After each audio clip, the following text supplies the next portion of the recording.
Slavic First Nations people, the people of Slayaman are not all treated fairly in Slayaman, and there's a lot of corruption going on in Slayaman. The Slayaman negotiators, there's the anti-treaty people that were blockade. We invited the Powell River Peak to come and publicize us, but they wouldn't publicize us because we tried to blockade. We didn't want treaty, and the reason that we didn't want treaty was because we have so much to lose. We have our rights, we have our status, and in time we'll have nothing in 10 years' time. And the only ones that are gaining from this are the people who are the negotiators. There's been amounts of money that have been spent in the Slam and First Nation. Over $26 million has been spent, and then to turn around and borrow another $1.4 million. And they were in debt $10 to $12 million before treaty even. There should have never been a treaty when there's a deficit with the government, or they keep borrowing money and the only ones that are gaining from this are the people who are working in the offices and that. And it costs $700,000 to pay all the people of Slam and First Nations. And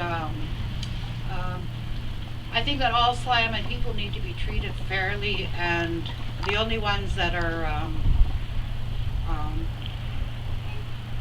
gaining in this in 10 years' time, if the government decides this is your land right here, and if the government decides that we're 2 feet over, and they put a drill in the ground and they start getting gas or oil or whatever, we won't have a say because it's 2 feet over our landmark.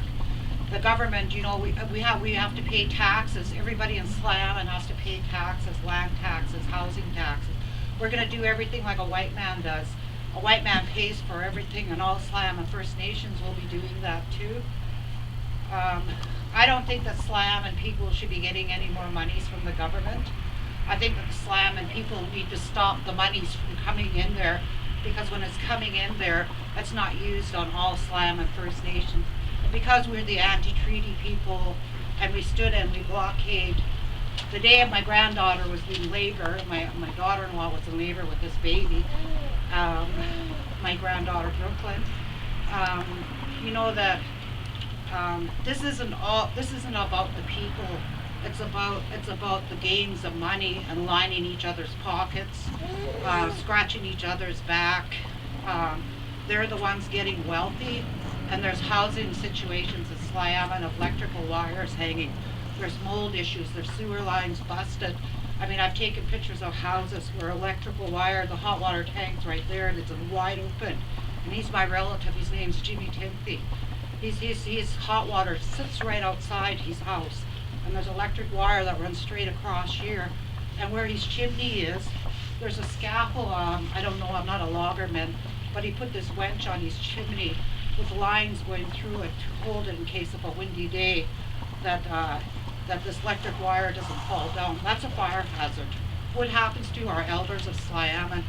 The elders of Slayaman are unrecognizable because they stood up as an anti-treaty protester, and being an anti-treaty protester, when fish come in, or prawns come in, or any seafood comes in, even wood, they don't even get wood down there.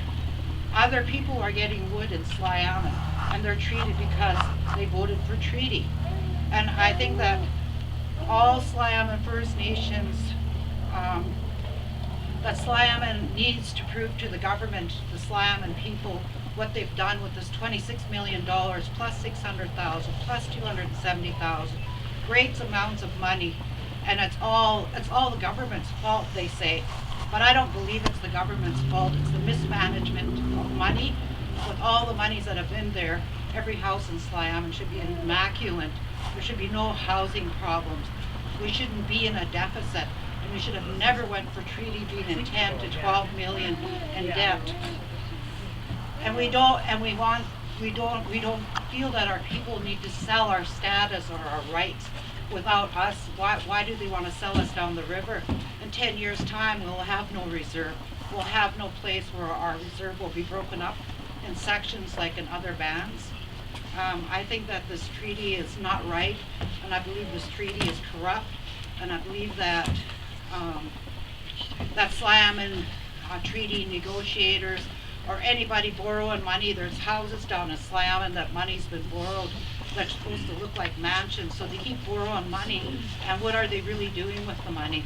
They need to prove to the SLAM and First Nations what they do with their money, and they're not doing that. There's no audit, there's no transparency, there's no whatever, so I think this treaty is a fraud. It's all about lining your pockets, and that's all I gotta say.